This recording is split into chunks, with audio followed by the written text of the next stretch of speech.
Ano dapat gawin natin? Ipagpatuloy pa ba ang ating mga bobong ekonomista? Please, wake up. Our economists, fake economists, and business leaders, wake up. Bulok ang bayan. Bulok ang ekonomiya. Mga kababayan, I hope by this time, you realize kung bakit ang ating nicknames ng ating mga balikbayan sa Pilipinas ay bulok bayan. Bulok din ang ating fiscal management. Bulok na po ang ating ekonomiya, tawag po dyan, hindi po management, kundi mismanagement. Sa pribadong sektor, kapag ang isang kumpanya ay mismanaged, tanggal ang presidente, tanggal ang chief executive officer, pati ang kanilang mga pinyente. Mismanagement ang tawag doon. Dito po, ang ating ekonomiya, mismanagement din.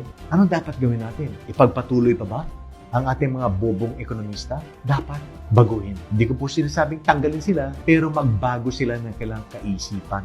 Please lang. Huwag niyong patayin ang agrikultura, huwag niyong patayin ang ating manufacturing, huwag niyong pagkakitaan ang mahirap, huwag niyong i-exploit ang ating OFW.